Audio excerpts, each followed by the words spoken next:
지난 두 번의 말씀을 통해서 구약의 두 인물 이 야곱과 엘리야를 우리가 함께 살펴보았습니다. 야복 강가에 홀로 남겨진 야곱을 통해서 인간이 겹겹이 세워놓은 그 대비책을 뚫고 들어오는 이 불안과 염려가 우리의 지혜를 무너뜨리는 현장을 보았습니다. 하나님께서는 지혜가 실패한 그곳, 자기의 힘으로 해결할 수 없는 문제 앞에서 우리가 이제는 울며 간구하는 자로 살기를 원하십니다. 그리고 엘리야는 큰 승리 뒤에 낙심해 있었습니다. 우리에게는 인생도 또 성품도 심지어 우리의 신앙조차도 한순간의 큰 승리로 단번에 뒤집으려는 욕심이 있습니다. 그것은 언제나 빠르고 손쉬운 길, 십자가의 좁은 길보다는 넓은 길로 가려는 우리의 속마음이 드러난 것입니다.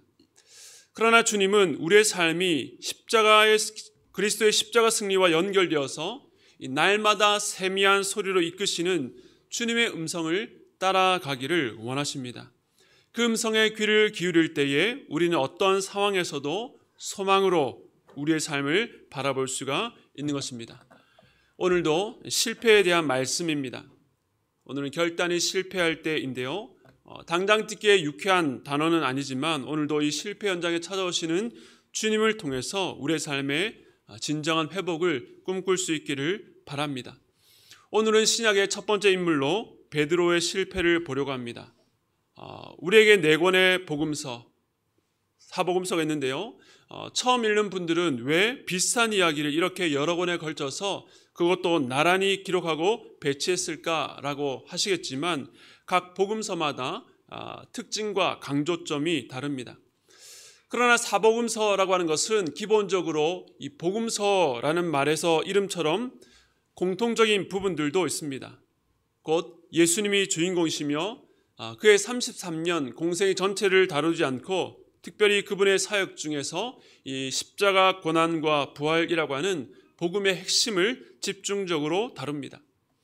그런데 이 사복음서에 빠지지 않고 나오는 공통적으로 등장하는 사건 중에 하나가 바로 베드로가 예수님을 3번 부인했던 사건입니다. 당시 예수님을 부인한 것은 베드로만이 아니었습니다.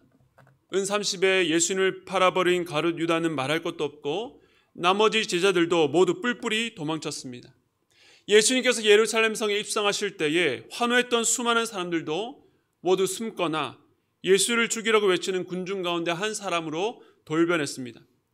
이처럼 당시에 많은 이들이 예수님을 배신했지만 복음서가 특별히 베드로의 실패에 더욱 주목하는 것은 오고 오는 모든 시대 속에서 예수님을 따라가는 모든 성도들에게 중요한 메시지를 주기 위해서입니다. 베드로는 제자들 가운데 가장 큰 목소리를 내고 적극적으로 행동하는 사람이었습니다. 물론 좋은 쪽보다는 문제를 일으키거나 넘어지는 경우도 많았습니다. 물 위로 걸어오시는 주님을 향해서 나섰다가 큰 바람을 보고 그만 두려워서 물에 빠지기도 했고, 또 가이사라 빌립보에서 너희는 나를 누구라 하느냐라는 주님의 물음에 주님은 그리스도시요 살아계신 하나님의 아들입니다 라는 고백으로 칭찬을 받기도 했지만 이내 예수님의 십자가를 막으려다가 사단아 물러가라 라고 하는 비참한 꾸짖음을 듣기도 했습니다. 변화산에서는 주님이 모세와 엘리야와 대화하는 기이한 장면을 목격했지만 여기가 좁사오니 초막셋을 짓겠습니다 라고 하는 엉뚱한 말을 하기도 했습니다. 그의 이러한 경향은 주님이 십자가를 지시는 자리까지 이어졌습니다. 주님은 만찬 자리에서 가룟 유다가 자신을 배반할 것이며 나머지 제자들도 모두 큰 시험을 겪게 될 것이라고 경고하셨습니다. 누가복음 22장 31절에서 32절 말씀 우리 함께 읽겠습니다. 시작. 시몬아 시몬아 보라 사탄이 너희를 밑가부르듯 하려고 요구하였으나 그러나 내가 너를 위하여 내 믿음이 떨어지지 않기를 기도하였으노니 너는 돌이킨 후에 내 형제를 굳게 하라. 제자들이 마주할 시험이 얼마나 강력했는지 밀가부르듯 한다는 표현처럼 큰 바람 앞에 겨가 다 날아가듯이 모두 흩어지고 넘어질 것이라고 말씀하셨습니다. 그런데 이 시험은 사단이 요구한 시험이었다라고 말씀합니다. 우리가 욥기 1장과 2장을 보면 사단이 하나님께 욥이 하나님을 경외하는 것은 하나님께서 그에게 많은 재산을 주시고 그를 돌보시기 때문이다 라고 말하면서 그의 소유와 나중에는 그의 건강까지 치게 해달라라고 요청합니다.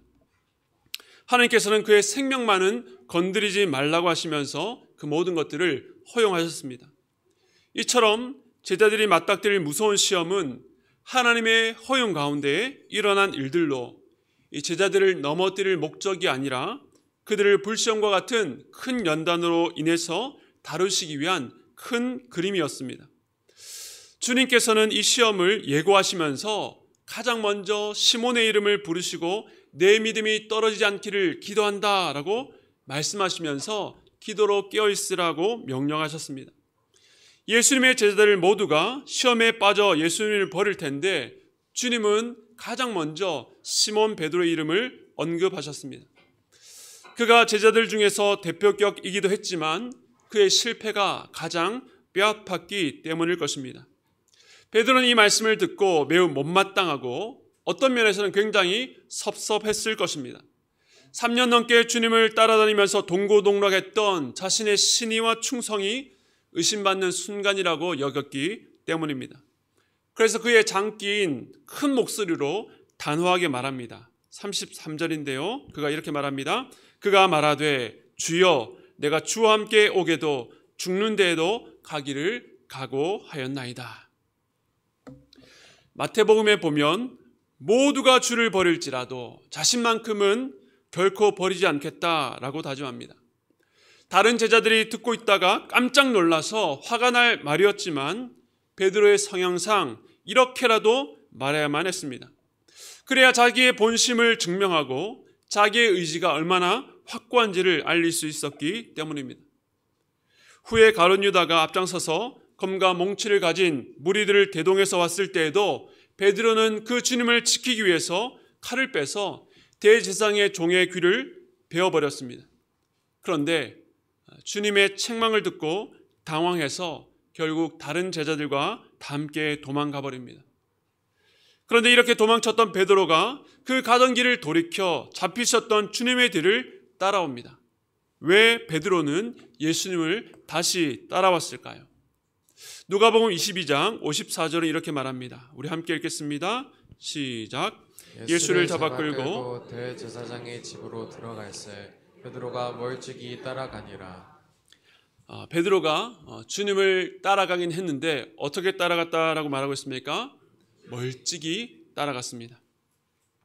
예수님은 분명 제자들에게 자기가 많은 고난을 당하고 십자가에 죽을 것을 여러 차례 알리셨고 너희도 자기 십자가를 지고 나를 좇으라 라고 말씀하셨습니다. 그 길은 그저 갈 수 있는 쉬운 길이 아니라 날마다 자기를 부인하고 따라가는 길이요, 넓은 길이 아니라 좁은 길이라 사람들이 거절하는 길이라고 말씀하셨습니다. 심지어는 가장 가까운 혈육, 가족이라 할지라도 이 길 앞에서는 갈라설 수밖에 없다라고 말씀하셨습니다. 지금 주님이 먼저 십자가 고난의 길을 걸어가십니다. 그리고 이제는 정말로 실제로 그 길을 걸어야 될 때가 온 것입니다. 지금까지 예수님 곁에서 이론으로 배웠던 내용을 삶으로 실천해야 될 때가 드디어 온 것입니다. 그런데 그 길에서 베드로는 어떻게 합니까? 멀찍이 떨어져서 걷고 있습니다. 그리고 예수님과 함께 십자가의 자리가 아니라 예수님과 아무 상관없는 자들, 아니 오히려 예수님을 대적하는 무리들 틈바구니에 껴서 구경꾼의 모습으로 앉아 있었습니다. 마태복음 26장 58절 우리 함께 읽겠습니다. 시작. 베드로가 멀찍이 예수를 따라 대제사장의 집까지 가서 그 결말을 보려고 안에 들어가 하인들과 함께 앉아 있더라. 베드로가 예수님을 완전히 버리지 않고 이처럼 위험을 무릅쓰고 다시 따라온 것은 몇 시간 전에 드렸던 그 고백을 만회하거나 스승을 버리지 못하는 제자로서의 의리 때문이 아니라 그 결말을 보기 위해서였습니다. 베드로에게 지난 3년간은 인생의 스승을 만났다거나 자신의 진로나 직업을 바꾼 시간이 아니었습니다. 그는 자신의 생업과 미래와 모든 것을 주님께 걸었습니다. 그 주님 위해서 죽기까지 하겠다라고 다짐한 것은 아부성 멘트가 아니라 정말 그분을 위해서 죽을 수 있고 그럴 만한 가치가 있다라고 생각했기 때문입니다. 그는 예수님께 걸었던 기대를 저버릴 수 없어서 그 마지막 분명한 결말과 결론을 확인하기 전까지는 포기할 수 없었던 것입니다. 그런데 그가 보려고 했던, 그가 기대했던 결말은 무엇이었을까요? 베드로는 주님께서 병든 자를 치유하시며 죽은 자를 살리시고 귀신을 내쫓으시고 수많은 사람들을 먹이셨던 것을 경험했습니다. 폭풍을 잠잠케 하시며 물 위를 걸어 다니셨고 그분의 가르침에 큰 권세와 권위가 있다는 것도 보았습니다. 그 모든 것을 생각할 때에 절대 이렇게 끝나지 아니리라, 허망하게 당하시지만은 않을 것이라고 기대했던 것입니다. 그러나 거기서 그가 본 결말은 무엇입니까? 주님을 향한 정죄가 선언되자 기다렸다는 듯이 하석들이 침을 뱉고 주먹질을 하고 거짓 선지자 취급을 해도 무기력하게 있는 주님의 모습이었습니다. 베드로의 내면에 의혹이 커져가고 확신이 흔들리며 그 주님을 향한 소망과 기대가 무너집니다. 내가 이런 분에게 내 전생애를 드리고 목숨을 바치겠다라고 했었나? 베드로는 주님께 크게 실망했을 것입니다. 그는 고난받는 주님의 비참한 결말을 마주했습니다. 그런데 베드로가 마주한 결말은 그것만이 아니었습니다. 대제사장과 종교 지도자들이라고 하는 자들의 위선과 거짓이었습니다. 그들은 이전에 여러 사람들을 보내서 예수님을 시험하려고 했고 온갖 논쟁거리를 만들었지만 주님과 대화할 때마다 침묵하고 돌아설 수밖에 없었습니다. 그러나 이제는 예수를 마땅히 죽게 될 자로 설정해놓고 결론을 내려놓고 그럴듯한 구실을 세워서 법적인 절차와 모양을 갖추기 위해서 거짓 증인들을 세워서 입을 맞추려 합니다. 하나님의 율법을 내세우려는 자들이 그 말씀을 자기에게 이로운 대로 자기들의 사적 이익을 취하기 위해서 왜곡하고 악한 방식으로 예수를 죽음으로 몰아가고 있었습니다. 거룩과 진리의 수호자임을 자처했던 이들의 이중적인 모습, 참으로 그들의 역겨운 결말을 보고 있는 것입니다. 그러나 진짜 충격은 그 다음에 일어난 일이었습니다.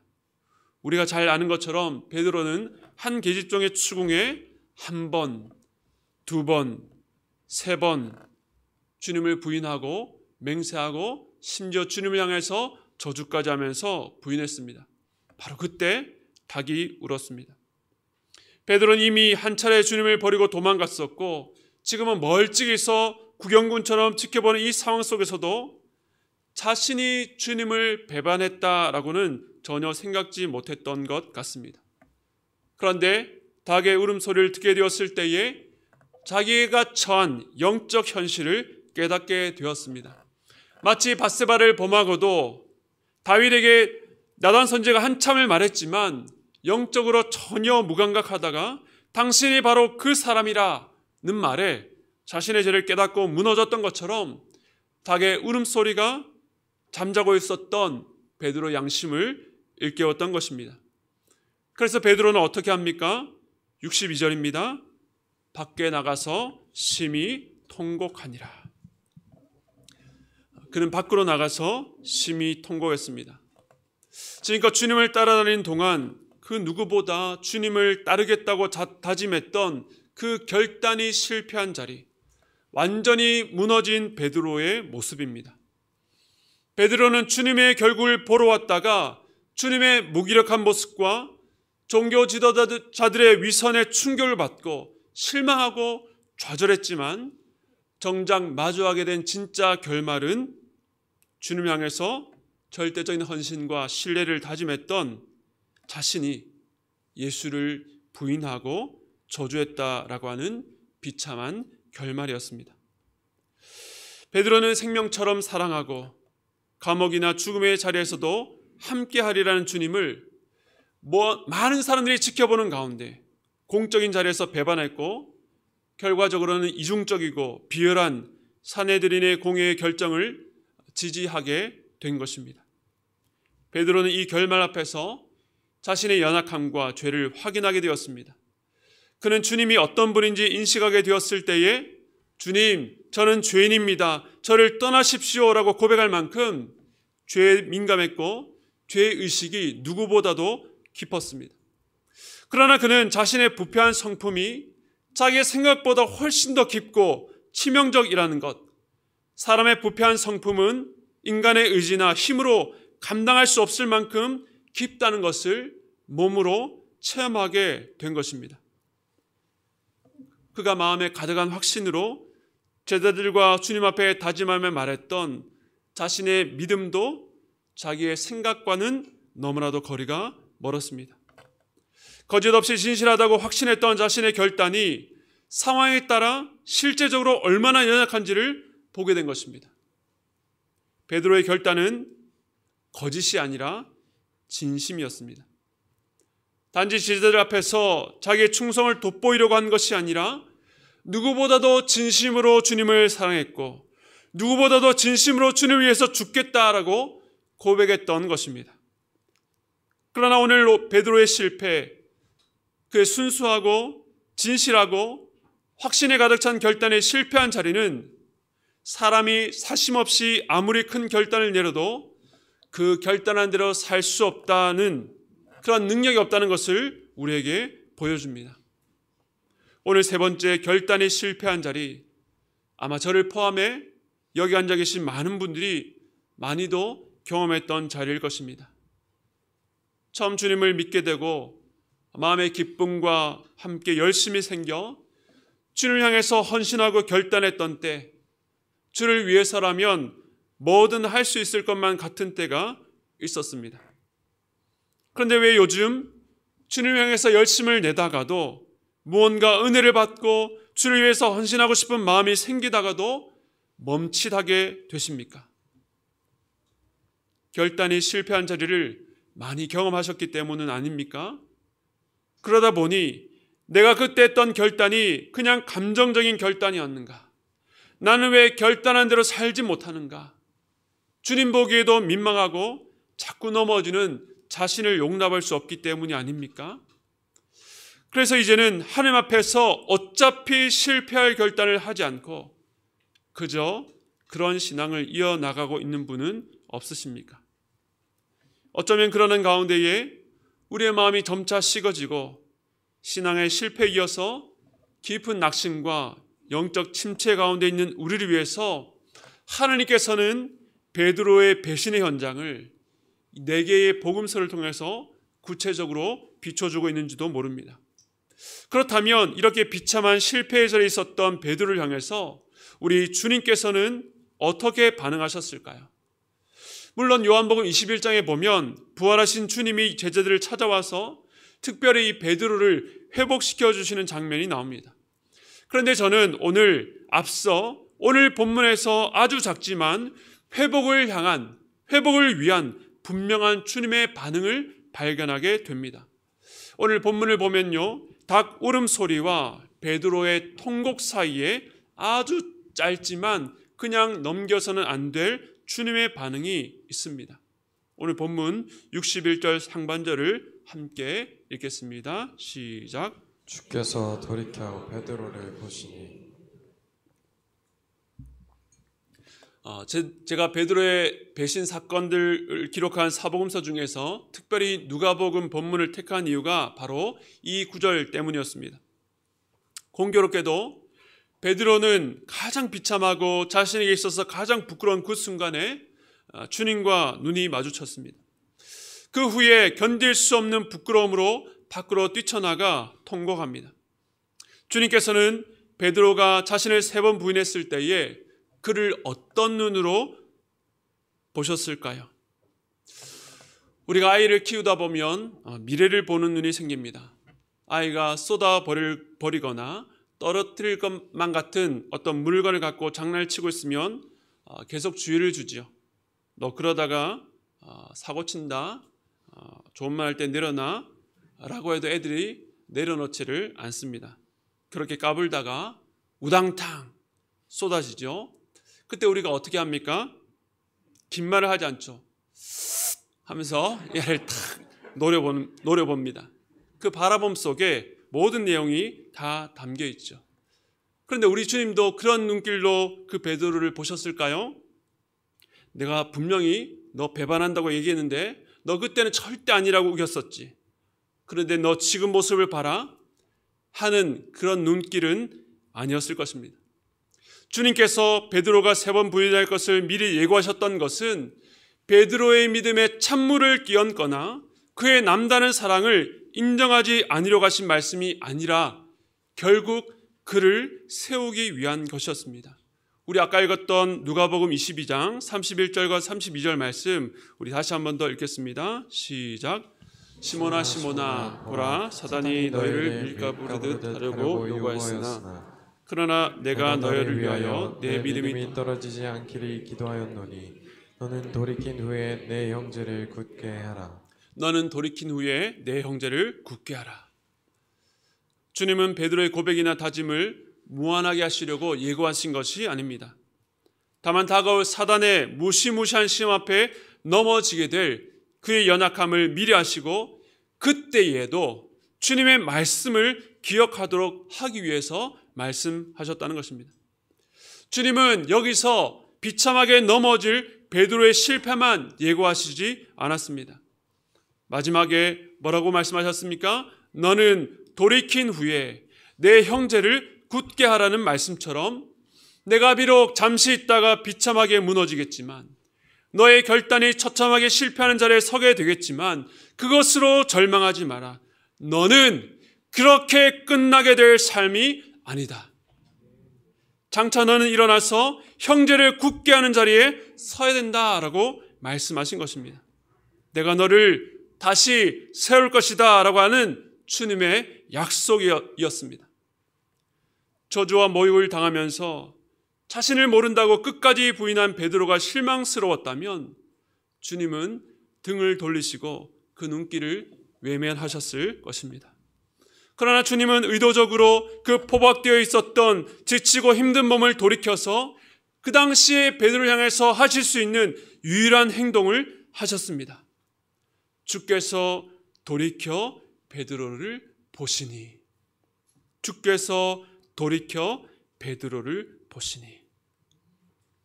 심한 고난으로 지친 자기의 몸을 돌이켜 먼 발치에서 베드로와 마주친 주님의 시선은 그를 향한 긍휼과 사랑이 여전히 변치 않았음을 침묵으로 말해주는 메시지였습니다. 너를 세우겠다라고 한 나의 약속을 기억하라는 말씀이었습니다. 주님은 마치 지금은 네가 나를 3번이나 부인하고 저주까지 했지만 너의 진심을 내가 안다. 단지 아직은 그때가 아니다. 비참한 지금이 너의 모습의 결말이 아니라고 말씀하시는 것입니다. 주님의 시선이 주는 메시지가 저만의 생각이 아닌 것은 주님께서 부활하시고 실제 갈릴리의 업으로 돌아간 제자들, 특별히 베드로를 만나셔서 하셨던 말씀과 행동에서 확인할 수 있습니다. 주님은 자신을 부인했던 베드로에게 다시 사랑한다고 고백할 수 있는 기회를 주셨습니다.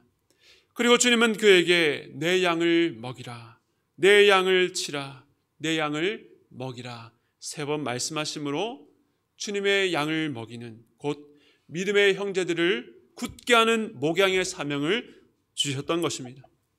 왜 주님은 치명적인 실패를 경험한 베드로에게 이토록 중요한 사명을 맡기셨을까요? 베드로가 먼저 자신의 결단과 헌신이 무너진 자리에서 회복해 주시는 주님의 은혜를 경험했기 때문이었습니다. 인간의 죄성과 연약함으로 무너졌던 자신을 다시 강하게 붙들어 주셨던 주님의 은혜를 먼저 경험했기 때문에 그를 통해서 교회와 연약한 자들을 세우기를 원하셨던 것입니다. 이런 은혜를 경험한 베드로, 그가 여러 환난과 박해 가운데 있었던 초대 교회를 향해서 쓴 서신을 우리 함께 보겠습니다. 베드로전서 5장 8절에서 10절 말씀인데요. 이런 내용을 염두에 두시면서 베드로의 마음을 읽으면서 함께 읽겠습니다. 함께 읽겠습니다. 시작. 근신하라 깨어라 너의 회적마귀가 우는 사자같이 두루다니며 삼킬 자를 찾나니 너희는 믿음을 굳건하게 하여 그를 대적하라. 이는 세상에 있는 너희 형제들도 동일한 고난을 당하는 줄을 알미라.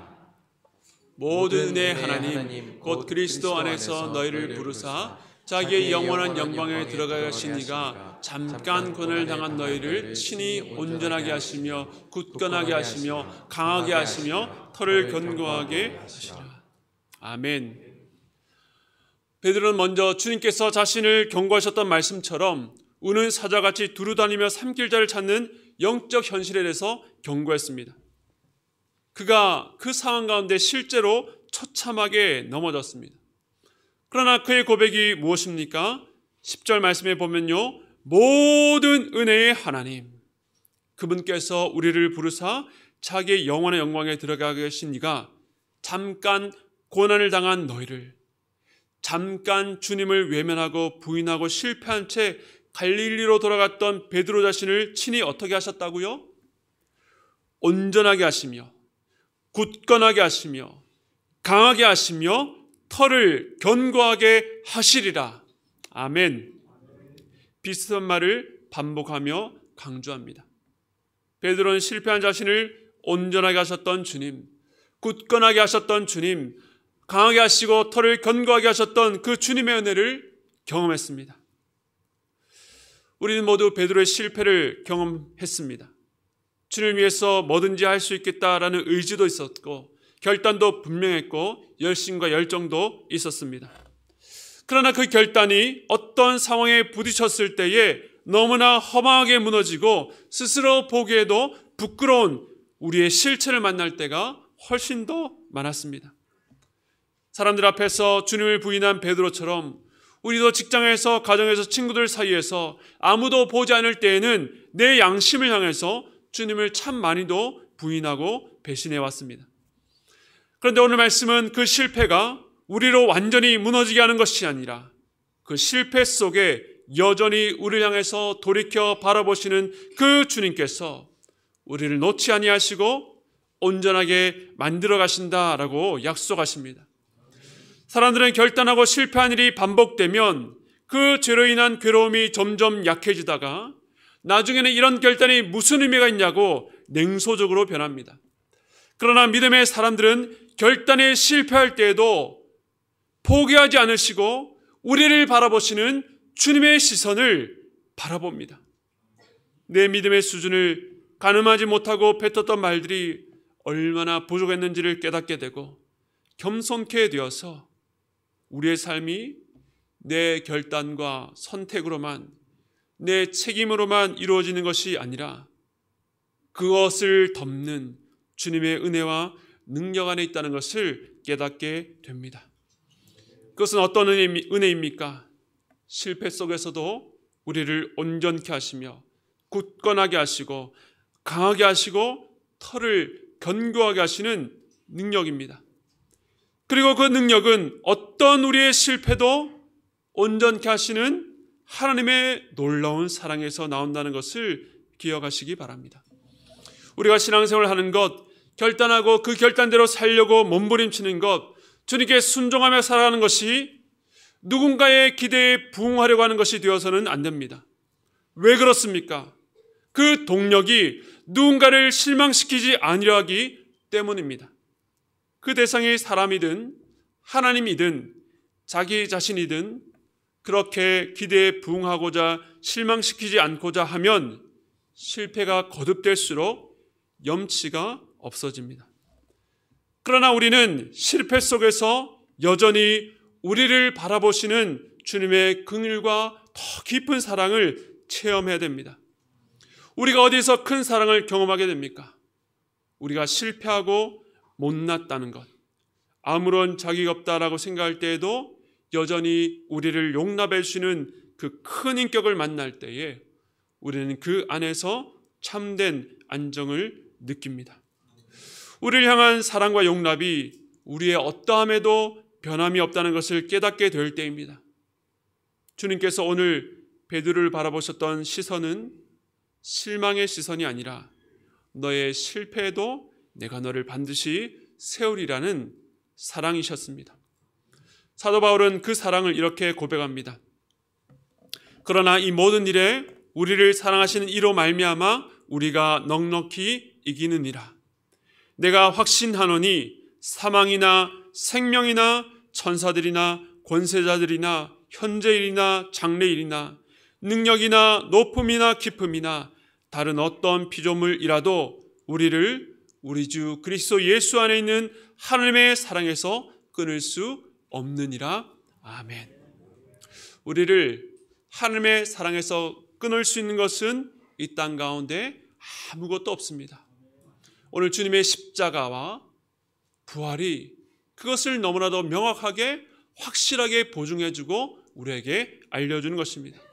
그러므로 여러분, 깊은 실패와 절망 가운데 있다 할지라도, 여러분의 결정과 결심이 산산이 무너진 자리라 할지라도 주께서 몸을 돌이켜 여러분을 바라보시는 그 시선에 여러분의 눈을 마주치시기 바랍니다.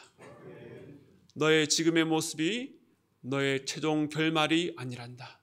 나는 너를 내가 기뻐하는 나의 자녀로 끝까지 만들어 갈 거란다. 말씀하시는 그 주님의 음성에 여러분 반응하시고 나아가는 이 밤이 되기를 간절히 소원합니다.